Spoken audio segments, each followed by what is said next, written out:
It is a distinct pleasure that I have to introduce our guest speaker for today. Dr. Regina Lark, in 2008, founded A Clear Path, a professional organizing and productivity.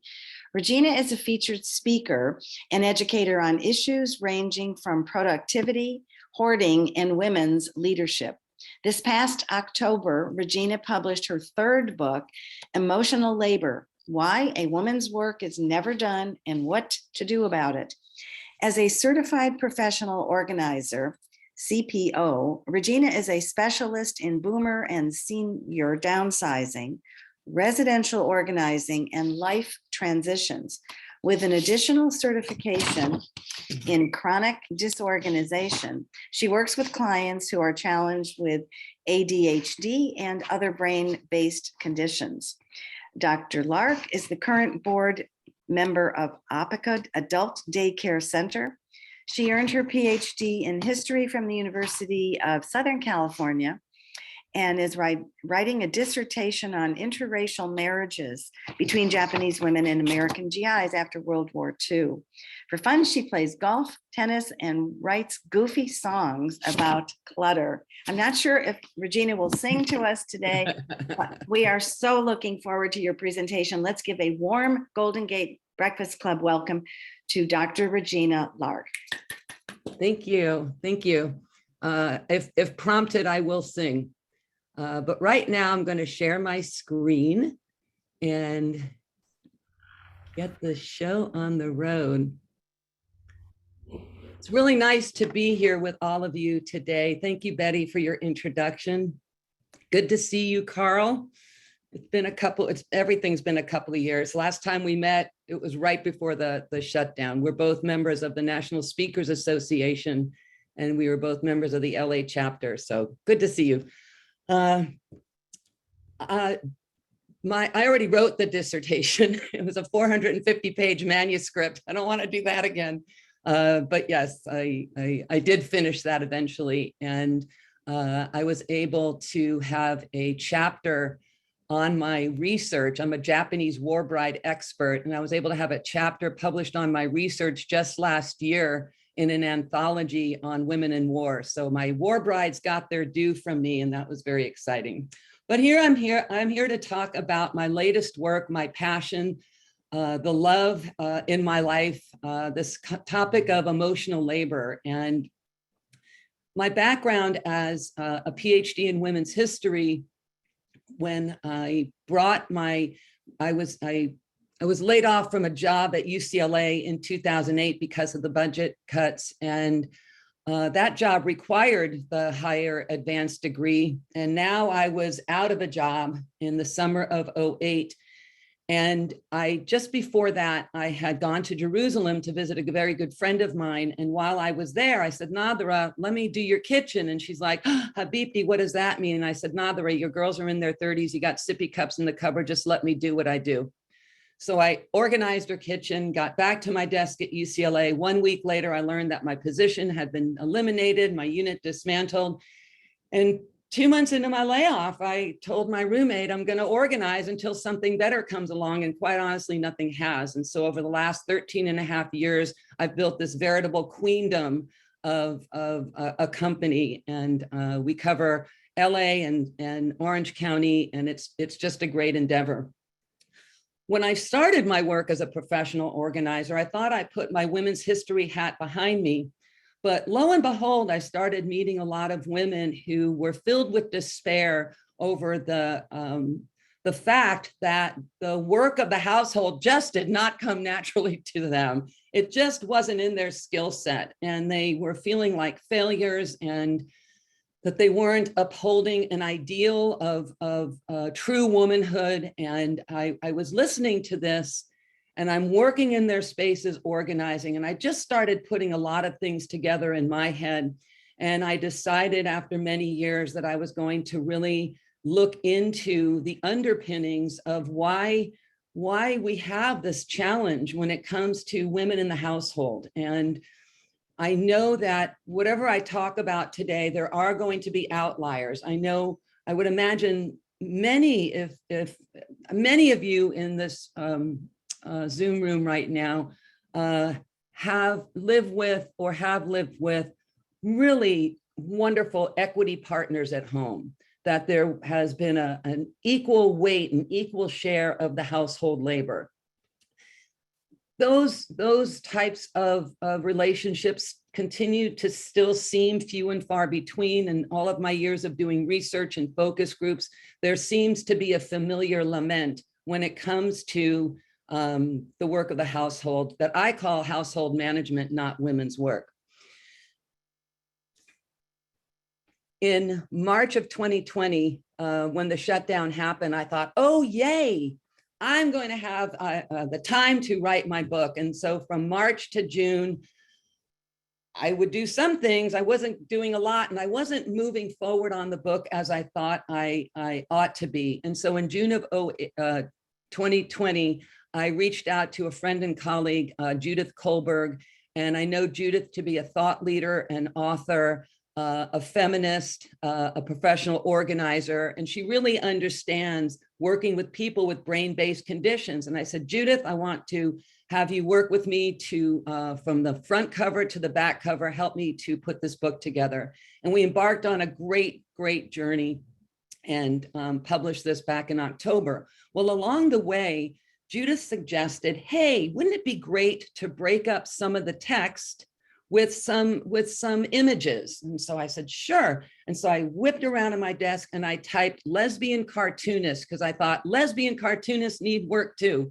And I came across Becky Hawkins, and Becky developed a series of many, many panels. I think we're up to 28 or 29 cartoon panels that are spread throughout the book, Emotional Labor book. And I've since commissioned her to add a few more, which will come up later in this slide deck.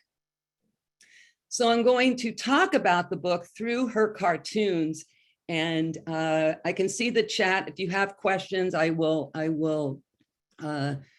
try to answer questions. Let's sit back and enjoy the ride. So there's an old phrase: a man can work from sun to sun, but a woman's work is never done. This phrase is 147 years old. When we think of the term men's work in a very universal way, chances are really good that the term evokes everything outside the home. Men's work is lawyering and constructing and the building trades and all kinds of ways in which we consider men's work in business suits and on the top of high buildings as firefighters. Say the words women's work, and even though we just saw the confirmation of a Black American woman brought to the highest court in the land, I call that women's work. When we hear the term women's work, we never think of the external sphere. We think of the public sphere, the women's work as being internal to the home. So no one, as far as I've been able to discern, has been really able to tell me why we call the work of the household women's work, when the only body part it really needs is an executive function brain part and not any other body part. So what we're really talking about when it comes to the work of the household is household management. It's not women's work. And we also don't seem to question why it's never done. But I have an idea about all of this and why it's never done, and it's called emotional labor. Now, emotional labor is the invisible, the unnoticed, the unwaged, the unwritten, the undervalued work women do at home and in the paid workforce. It is the thinking about what's coming up, what needs to happen, how to look into the future to anticipate birthdays, family meals, holiday dinners. Do we have enough toilet paper? How come we don't have any more ketchup? Now, granted, all of these tasks, each one of them are easy to do, but they're also supremely important to the functioning of a well-ordered home and family happiness. I don't think we could disagree on that. But the tasks are like part of the clothing that a woman wears. They fall on her shoulders like a giant set of shoulder pads. You can imagine that. So how to explain how and why this happened? Historically, I can go back to Aristotle in 330 BCE. He wrote, "It is fitting that a woman of a well-ordered life should consider her husband's wishes are as laws as appointed for her by divine will." And then after Aristotle, many men had many things to say about how women should comport their lives at home. By the 1870s, Thomas Jefferson, the third president, felt that the burden of attaining domestic bliss rested mainly on the shoulders of women, whose whole life ought to revolve around the husband, house, children. His wife, he decided, must be intelligent, talented, a good companion, and a good homemaker. Half a century after Jefferson, we see the emergence of the separate spheres. Now, the separate spheres was an ideology that split communities, if you will, into public and private. So the public sphere became the world, the rough and tumble world of commerce and industry, and the private sphere became the world of the hearth and home. Historians also call this the cult of domesticity or the cult of true womanhood. And this generation of women was tasked with raising sons to become the next generation of future leaders. And in order to do this, sons had to come and be raised in a well-ordered home. So besides her domestic duties and raising the sons and daughters of this experiment that we call democracy, the first wave of the women's movement in 1848 takes on the issue of women's suffrage. And Becky, our cartoonist, I described the broadsides and newspaper ads and cartoons that appeared in newspapers across urban places where women were clamoring to win the vote. And political cartoons like the one you see here depict the horrors of the end of civilization as we knew it if women were to achieve the vote. And looking at this cartoon, we've got one husband being run over. I guess that, I don't know who's washing the clothes in the wash basin, wearing the short pants and the high heel shoes. There's a baby crying. If you look at the mantle, there's a teapot with cobwebs on it. And it looks like she's just ready. She's wearing pants, right? Women wearing pants in the family. If women achieved the right to vote, they would abandon their roles as wives and mothers, smoke cigars, and all of this was clearly unacceptable. And look at that guy at the wash basin. He is just miserable. So I present to you a little bit of historical knowledge about the origins of the concept of women's work. And now I want to talk about what emotional labor looks like in modern life. And I think it starts with the supremely important cognitive act of noticing. So we've established now women's work is never done. Still, it would help if others could actually see the work that needs to be done. My client, Charlotte, said, "Why do I even have to ask? The trash is overflowing. There's carrot peels on the floor. And I live in a house with 2 teenagers, a husband and a dog, who thank goodness likes carrot peels. Why do I have to ask for the trash to be taken out?" Noticing is an emotional labor skill that women carry out and that others don't even know it's being carried out. And I think every woman has her own sock story. Megan, a focus group participant, has a classic story of noticing. She says, "I have 2 teenage boys, and there are many things that I will explain or just give instruction to, but they obviously ignore. I could leave socks on the floor until there was hair collected on them, and nobody would pick them up. And it's one thing if the kids are young and still learning, but teens, where is that noticing coming from?" And then I, Regina, couldn't help but notice last year in 2020, in March of 2021, there was a video image of a women's march in Pakistan on International Women's Day. And one woman in Pakistan held up a sign that says, "Find your own damn socks." I mean, this is not new territory for a lot of women. Another territory that women seem to dominate in the household is this concept of kin work. And kin work is loaded with emotional labor. We're talking here about tracking, honoring, and acknowledging life transitions and milestones like births and birthdays, funerals, deaths, bat mitzvahs, bar mitzvahs, weddings, wedding anniversaries, the retirements of friends and colleagues, and not only remembering and acknowledging, but then providing all the accoutrements that go with kin work, greeting cards, gift cards, wrapping paper, bows. And it also involves working to strategically shift family gatherings when a divorce is in place. And how do you carry the emotional labor of shuttling kids between two households of grandparents during the holidays? And then forecasting the caretaking needs of elder kin, such as parents and in-laws, and how do they get to and from different family events? So kin work is a very heavy load of work.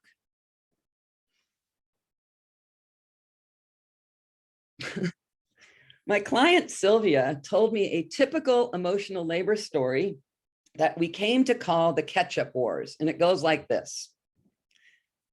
This is Sylvia saying, Regina, I left work one day and planned to hit the grocery store, and on the way home, I figured I'll call John to see if he needs anything. He says, no, I'm good. And so I pick up a few things, return home, and I was so happy that it was John's turn to prepare dinner. We had a conversation that morning, and I knew he was making hamburgers, fries, and salad. He said he doesn't need anything to store, so I pick up a few things. And when I get home and we sit down to eat, my daughter turns to me and she says, Mom, how come there's no ketchup?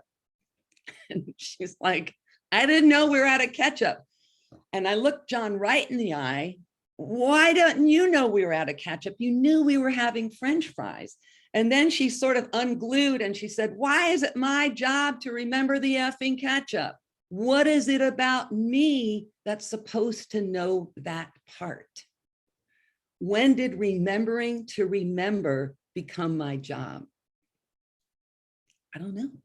How does that get set up?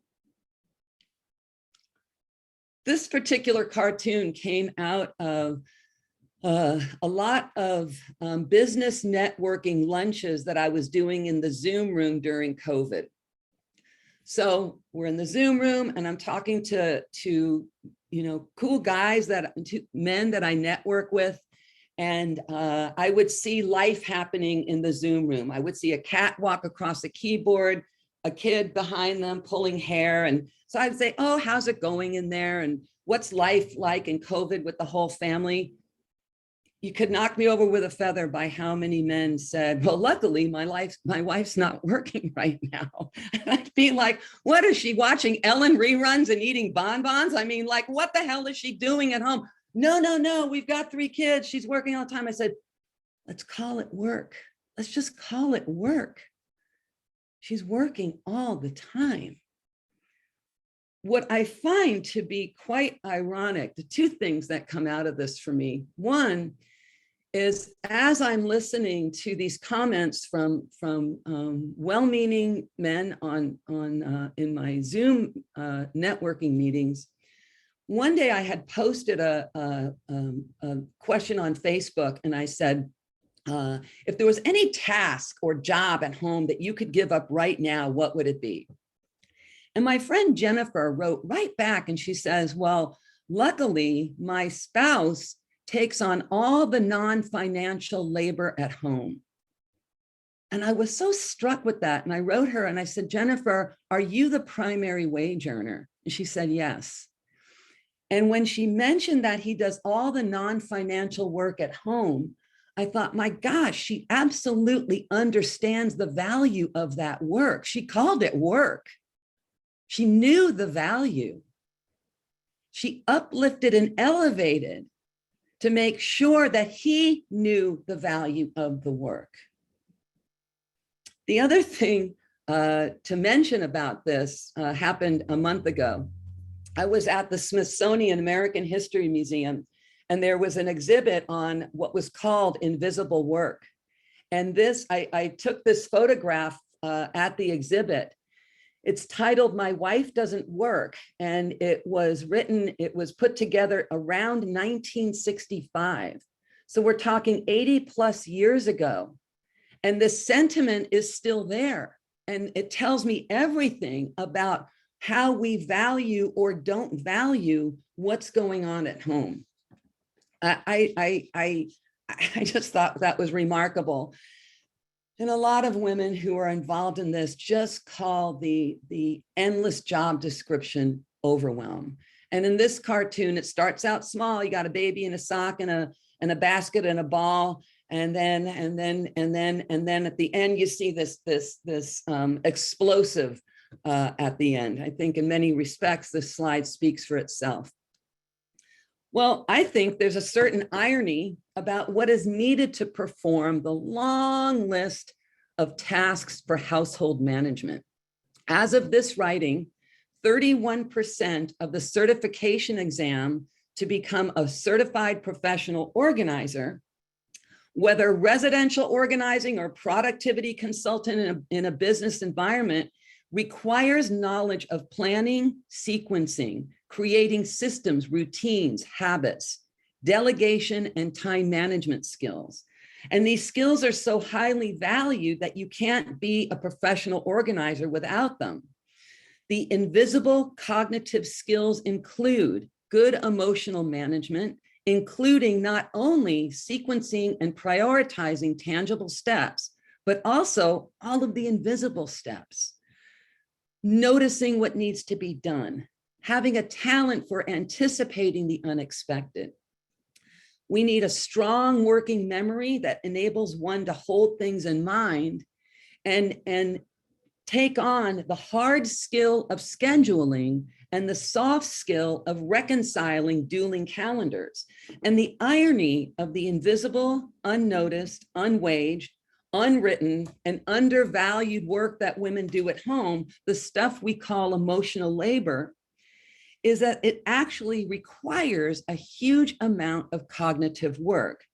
The thing is, in my humble opinion, society really doesn't equate the complexity and value of running a household with real work.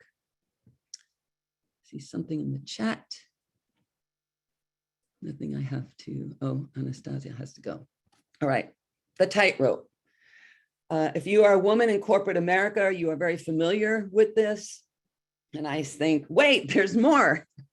Although we can thank the labor unions of the 1920s for the 8-hour, 9-to-5 day, public schools then and now didn't adjust their traditional 8-to-3 school day to accommodate the increase of women in the paid workplace. That's a fact of our life that I've never been able to understand. As women pour into the paid workplace, as corporate America decides the working hours are 9 to 5 here in the United States, and yet those who are primarily responsible for caregiving and household management, the school hours didn't change to accommodate women in the paid workforce. I just don't understand that. So if a man wants to get it right, he's looked up to and respected. If a woman wants to get it right, she's difficult and impossible. Imagine the amount of labor it takes to walk the middle line between this double standard. We don't want to seem too aggressive while trying to assert our right to not always be the one to create and manage the office social calendar. If we choose to disrupt the narrative, we're called names. Woe to the woman who seeks to disrupt the narrative. Goddess help the woman who rebels. I get it. Many of us have had the talk, no, not about birds and the bees, but the talk with the other adult in the household, where we feel we're going round and round, the circular argument, saying the same thing about the same thing, but hopefully in a different way. A way that will resonate and not fall on closed ears. And the matter of women complaining about a lack of equity in the household isn't helped when we compare women to a stubborn horse, a female dog, or that star of literature and folklore, the shrew, as in The Taming of the The shrew in Shakespeare's story was an assertive, willful woman who nags and scolds and is portrayed as clearly not the stuff of an obedient wife. So these are some of the main pain points that I want to share. It's a heavy and hefty lift, this work of emotional labor. And now I want to offer you some things. If you want to change, I have some ideas about that. And it's delegation, dialogue, and anticipating what I call the emotional labor life cycle. Over my years of research, I conducted many focus groups about emotional labor. And in every focus group, the comments, innuendos, and emotions were flying all around the Zoom room. And at one point, damn near in every single focus group, a participant would write, "Wow, I had no idea this would turn into a bitch session." And that comment always stopped me in my tracks, and it broke my little feminist heart, because women in the 1970s would have totally grooved on this kind of consciousness raising session. In the 70s, feminists made the very personal, very political by naming it, claiming it, verbalizing it, and coming clean with it. Women talked with other women about everything: husbands and kids, sex and sexuality, housework, jobs, kin work, abortion, everything. And a lot of it was emotional labor issues, but we didn't know to call it that at that time. But the dialogues brought women together to get real, to uplift, to elevate, and to dissipate feelings of loneliness, frustration, and a lot of shame. And I bear witness to that shame that women seem to collect on their shoulders when they feel like they're not doing this household stuff right. I remember in the early 2000s, there was a social sewing circle called Stitch and Bitch, made up predominantly of women. And it was really a early 21st century version of consciousness raising that we saw in the 1970s with feminists. Whatever we call it, dialoguing with other women, consciousness raising, or whatever, I encourage all of us just to keep bitching about it and talking about what's going on. Talk it out, talk it over, learn from, and find solutions with each other. And one way to start looking at what's going on in the household in terms of household equity, and I'm here to promote the concept of household equity.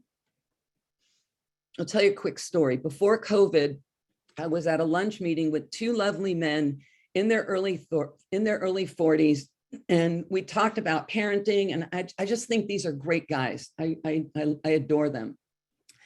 And I spoke with them about the book that I was writing, and both of them truly believed that they were equal partners at home. And I believed them, and I asked them if to try a little experiment with me. And I said, go home, tell your spouse about this conversation, then I want you to go into separate rooms. I want you to write down everything that you do. Just write it down. No filters, no holds barred. Just write it down.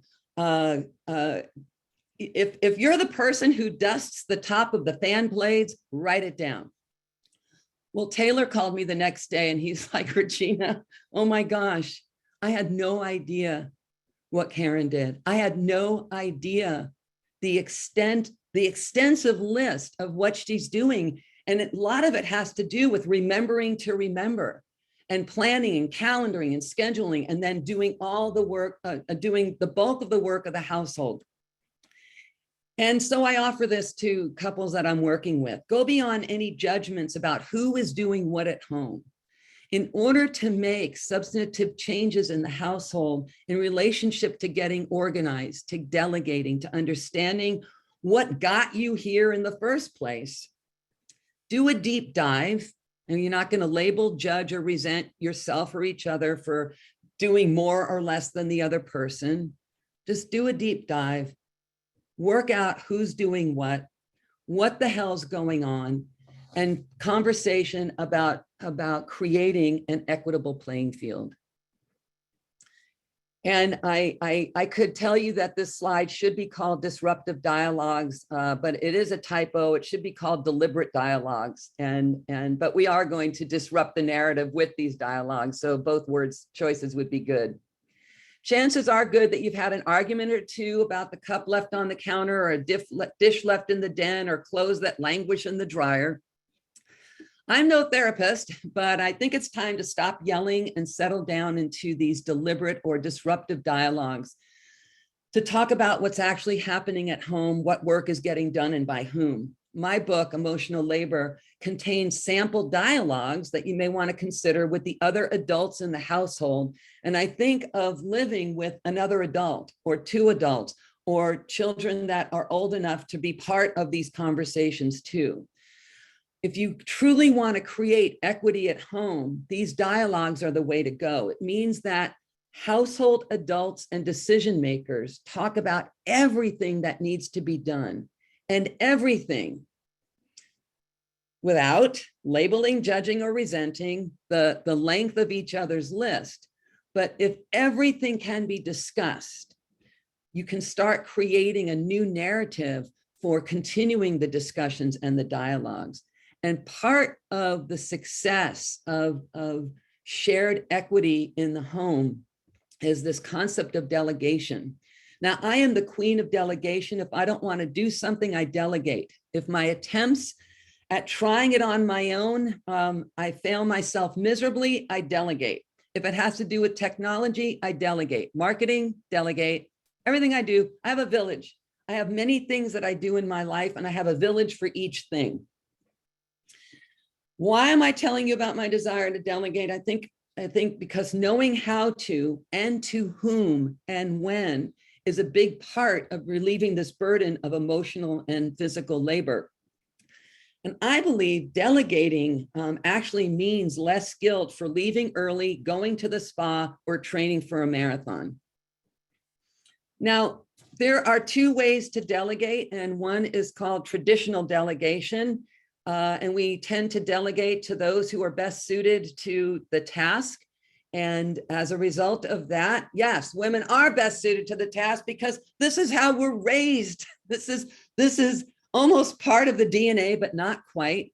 And even in the paid workplace, we hire people to take on a position. We have delegated that position. I know that I have a big team, and I delegate. I have a managing director and an account manager and organizing team leaders and team assistants. And I delegated that work. Traditional delegation is we delegate to who's better at it. Radical delegation, give it a shot. Radical delegation is this. There is work that has to be done, regardless of who's good at it. It's work that has to be done. First, it's work. Then decide what actually is the work that has to be done. Is there anything that nobody wants to do that can come off the list or can be outsourced and paid for somebody else to do that? So regardless of who's better at it, the work has to be done. And I have had countless conversations with women who tell me, my husband said he was going to take on the laundry. He did it for 2 weeks, but he says I'm better at it. And so now I'm doing it again. I hear variations on that theme darn near every single day. So a consideration of this idea of radical delegation will really go a long way to spreading the work and spreading the wealth at home. One of my focus group participants said this, and it's a long quote that I'll read. Well, sure, we talked about everything before we got married, setting up house, who likes to cook, how many kids we're going to have. But honestly, I think we stopped talking about it way too soon. I had no idea it would be this much work, or how much my husband just expected it to land on me. I mean, he helps and all, but somewhere along the way, everything in this house and everything that comes up seems to be my responsibility, or at least everyone thinks I'm going to know what to do or how to handle it. So I say to all of you, I'm of the mindset that if we make a conscious effort to anticipate what's coming up, in what I call the emotional labor life cycle, I mean, I bet we could all agree something is always coming up. I mean, we heard it in your introduction today, something is always coming up. The emotional labor life cycle is about the life transitions and the corresponding emotional labor to be expected as you move through your entire life. And it can't be unsaid or overemphasized that the cognitive skill of noticing, imagine you and your partner being able to notice it, talk about it, and radically delegate it before it even lands on your front doorstep, to be able to look ahead and see what's coming up. I think that would be bliss in a relationship. I want to take a moment to talk about this work that I'm doing in a larger picture. Oops. This is the slide. I want to take a moment to talk about this work in a larger picture. Midway through 2020, one of my heroes of thought leadership on emotional labor is a lawyer by the name of Reshma Saujani. And Saujani was known for her work in a nonprofit. She had founded a nonprofit called Girls Who Code. And as this leader of the nonprofit, she wrote an opinion piece in the Wall Street Journal. She said, when the schools closed, women weren't asked if it was okay to homeschool kids. And then Saujani took her message on workplace and home place inequities to Washington, D.C. with a movement called the Marshall Plan for Moms. And in fact, a percentage of the proceeds of the book is going to go to this organization. And it encapsulates these three specifics: affordable daycare, paid leave, and short-term income to pay moms for unseen and unpaid labor, such as that experienced during the pandemic. And so it's an encouraging to you to look outside of your household and see where you can step in and step up in the corporate spaces to participate in creating or encouraging that families take advantage of. So many dads do not take advantage of parental leave. The majority of men that take advantage of parental leave is negligible. It's crazy. And I think it's tied to the value of the household. Ooh.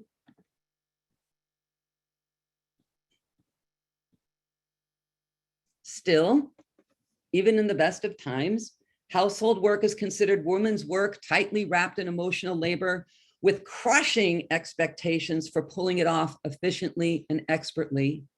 And woe unto the woman who feels that she has failed. No, women and men are not equal when it comes to the home. Women carry with them a body of knowledge hundreds of years in the making. So yes, as I said, or suggested, women are better at the work than men. But imagine if the work were visible and if the work were valuable. Then I believe it could be more equally distributed. So I encourage you to become curious about how things happen the way they happened in your home, and then ask, how will you disrupt the current narrative? Here are some thoughts. We need to identify and explore our own fears about disrupting the narrative and about doing things differently. The tools in the book encourage honesty and self-awareness, but I don't think self-awareness means continuing to do it all yourself. I encourage you, build a supportive village, talk to girlfriends and supportive guys, and importantly, dialogue with your partner at home, not just once, but ongoing. There is a life cycle to emotional labor that shadows the phases most of us go through anyway. So keep the conversation going, retool the division of labor at home, and be sure there is equitable sharing of emotional labor too. It may take some radical delegation and a hell of a lot of ongoing conversations. So I say to all of you, speak up, speak out, raise your daughters and especially your sons to see and to demand equity, fairness, and support on all fronts, meaning in your own household and in the larger society. There are so many opportunities to support daycare, increase the minimum wage, reform corporate practices, add childcare and elder care, and express solidarity with oppressed women the world over. Eve Rodsky, one of my heroes and thought leaders on emotional labor, wrote a fabulous book called Fair Play. And she contends this: there is a new reckoning coming, a feminism that includes men participating in household labor, childcare, and in the caring economy, too long the sole domain of women. Ultimately, she says, we need to invite men into their full power in the home so we can unleash women into their full power in the world. And this is Becky, our illustrator, and that's me. And I thank you very much.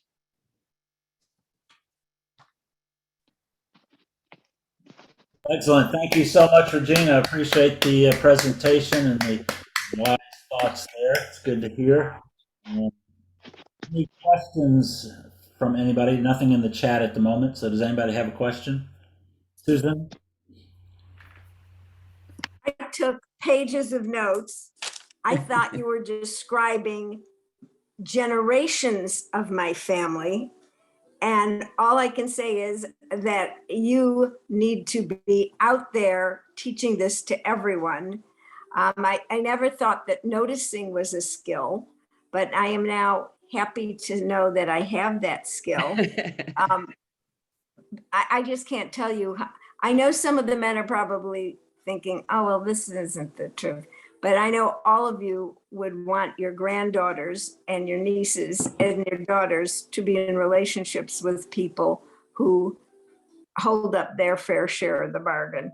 But the other thing I do notice is that I have some friends where the man kind of stays at home and the woman has the double work of doing a lot of the house things and being the breadwinner. And I think that's a new thing. But what I'm happy about is that men are more participating as parents, because my mother told me that one night she went out to a big meeting for the March of Dimes, and my father stayed at home with me. I was 1.5, and he never changed a diaper and allowed me to wait till mother came home. Hopefully that has changed. Thank you for those comments. I appreciate that, Susan. Tricia? Yes, wonderful presentation. Very proud that you're an NSA member. Love it. What comments do you have about same-sex couples? Ooh. Well, thank you for asking. I did focus groups with gender non-binary and same-sex couples, and you could knock my heterosexual women friends over with a feather when they learn that when two men get together to cohabit, or two women get together to cohabit, they don't start their journey with this idea of pre-assigned gender roles at home. They have to talk about the division of labor. So it turns out that there are a lot of males who actually, I don't mean to disparage, I'm choosing my words carefully. There are a lot of men that are very willing and equal participants in the household and know how to operate household appliances and are very willing to do it and to step up. And there is definitely a shared equity because the conversation always has to happen. There's no default on anybody's shoulders when it comes to kin work, emotional labor, household management. Yes, in every couple situation, one person is predisposed cognitively, physically, or otherwise to be able to do more or less of other things, but they talk about it. And what changes, however, and they brought this up, when a child enters the relationship, there tends to be whoever is going to be seen as a primary caregiver. And again, there seems to be a more equitable response to caregiving, but that it will tend to fall along defaulted lines that we would consider women's work. I do know that couples that can afford it early on will take on the nanny or the au pair right away without thinking, without it becoming like, oh, we should probably do that because no one's willing to give here. So they tend to take on the additional help early into the relationship when a child arrives, instead of waiting. You think that's a good idea? Like, it's always a good idea if you can afford it. Thanks, great question. Colin? Well, I just wanted to make an interesting comment that about emotional labor. I know from a perspective as a building manager, I live by myself, by the way. I have to do all the cooking and cleaning and everything at home. But I'm the guy that everybody comes to for complaints, and have to coordinate all the vendors and the tenants and the landlords and everything. And I had a previous landlord job. This is like 3 years ago, where I lived at my old place for a long time. And I can tell that, you know, having a clearly defined role and division of labor really helps, because my previous building manager job, the landlady, who was also bipolar, I mean, you didn't know when she was going to be nice or mean. We shared the front office duties. In other words, it was kind of weird where I had to like be the leasing agent and you know, go after people who are paying rent and so on. I was like part of the front office. Whereas in this job now, you know, I still do like a lot of the coordinating for this 51 unit building, but there's a lot of like front office work, I guess, you know, that I don't have to do. And it's like, all right, it's not as tough emotional labor wise as it was, you know, just by virtue of, but yeah, a building manager job is there's quite a bit of emotional labor involved, you know, particularly when there's, you know, when it's like there's a plumbing emergency or something like that. So I just wanted to Do that. It's everywhere. It shows up everywhere. Oh, also my grandfather's boss was the architect Julia Morgan. So the designer of Hearst Castle. Just thought I'd throw that out there. Betty? Regina, thank you. That was an amazing presentation. And the content, there were so many pearls of wisdom. And number one, I love the history of how this has evolved and where we still are. Especially when you go to different parts of the country. We in some ways live in a bubble in parts of California, not all of it. And I loved household management, the concept. It's really, it's a job. It is full-time. I think that my question is, first of all, a lot of it is common sense. I loved your remember to remember. And I mean, so much is in here. And I've already highlighted a lot of it. Delegating it, I like the village. We have to delegate. And I've always had an au pair. I don't do windows. I could, and I've done it before, you know, that whole concept. I think the question is not just educating our daughters and granddaughters, but educating our sons and grandsons. And how do you get this concept of what you're trying to do across to people who will then share it with their kids and grandkids? What's the most effective way to do that to help further generations, future generations? My gosh, stop teaching algebra in high school and start teaching household management and emotional labor. I mean, you know, I'm an educator at heart, so I've joked over many years that we continue to teach algebra in high school. I know it's a useful skill. I get on the freeway, rate times time equal distance. I get that. But we don't teach paper management. We don't talk about the ubiquity of stuff coming into our house and what to do with it. We don't teach household management. And so if household management was part of core curriculum, do you think we would see the value in it if they're teaching it in schools? I think the biggest problem, Betty, is too many cultures don't value what happens in the home. So I guess it's not obvious. So I guess it has to be taught. And yes, I saw this comment, schools don't teach economics either. Colin, schools used to teach home economics. And in fact, my research shows me that women have been trying to disrupt this narrative for a long time. I read a book by a woman in 1915. She wrote in 1915, her name is Christina Fredericks. And she talked about how she wrote how frustrated and angry she was that she wasn't getting to hang out with her gal pals anymore. 1915, right? 107 years ago. And because all she did was work at home. And so one day she said she was cutting a dress pattern and she heard her husband and associate in the parlor talking about this concept of efficiency and productivity. And this was the time of time motion studies coming out at the beginning of the 20th century, and the way the factory floor had changed. And she heard them talk about efficiency. And they said, you know, the person on the factory floor on the assembly line has their tool right next to them so they can pick it up, put it on the line, pick it up, put it on the line. And it made for a much more efficient workspace. And she said to her husband's associate, are you telling me that the household can become more efficient? She goes, because listen, buddy, in the space of 1 hour, I'm stirring porridge, feeding the baby, cutting a dress pattern. I hear a kid cry. I've got to put down the wooden spoon. I have to tend to the baby. Just all of these activities take different physical and brain functions.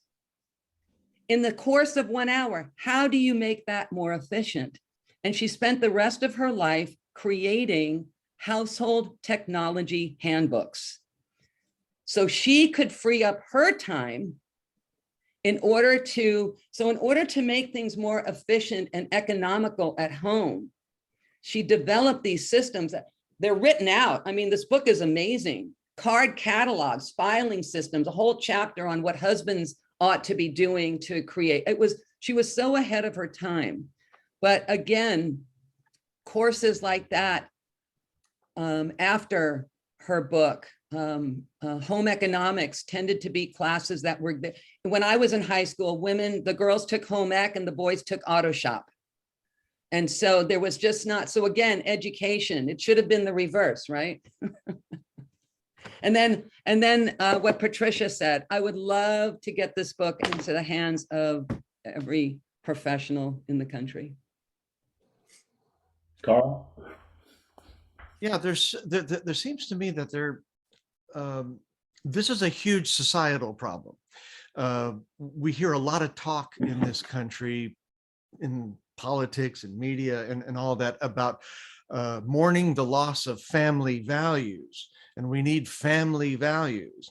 And those same people will turn around and they elevate credit card values over family values. And for men, and I've seen this in the workplace, you mentioned that men don't take advantage of family leave, and you're right, because if you take advantage of it, well, you're just a woke little snowflake, and therefore you are now unreliable, and you are now unreliable and cannot be promoted to a position of authority. It's what happened to women from the start. They're going to get pregnant, therefore they're unreliable, right?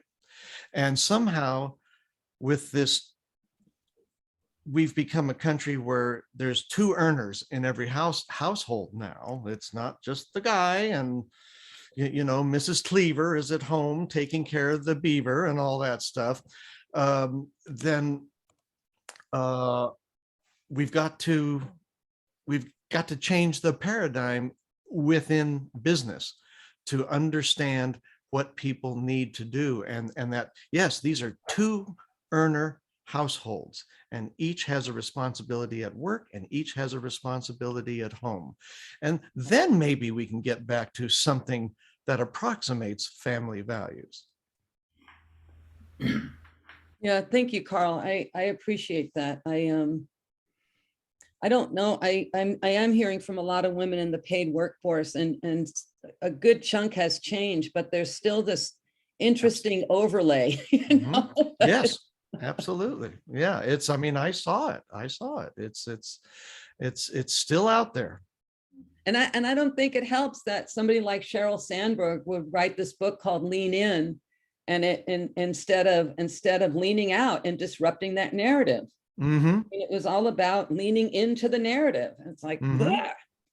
Yeah, I agree. It's now I think there's some generations coming up that may very well be able to change that narrative. But there's a lot of work that needs to be done. I work for Your lips to the goddess's ear, Carl. Yeah. a large organization back in 85 to 89 or something like that. But in 88, when my youngest daughter was born, I was the first male to take parental leave. I figured the women were getting at that time it was only 2 weeks off, that I should as well. So I applied for it and they gave it to me. I think it started a trend there. So, Bert. Yeah, I just want to comment. A lot of this is sort of stereotypical. I'm married a labor organizer, and she's a little bit different than you're talking about what those are. And so as a result, I do all the dishes, I fix all the meals, I do all the shopping. You know, I do most of the cleaning. I have to clean the bathroom, I'll call the bathroom, but she keeps her room the way she wants it. And I like it because I've been environmental, I don't want to say extremist, but very environmentally oriented. And long ago, we've been married for 46 years. Long ago, she says, well, if you want it that way, then you can take care of it. And so we have a house that never uses any paper towels or napkins, because because it creates single-use waste and stuff like that. So she just leaves it to me, and I'm happy because I'm doing the things I want to for the earth, and she's doing the things she wants to do, and it works out well. But it's not stereotypical, far from it. Hey, Bert, that's the title of your book. I Married a Labor Organizer. I want to see that on my desk in 2 weeks. Well, those of you who know labor organizers, you do not get into an argument with a labor organizer, ever.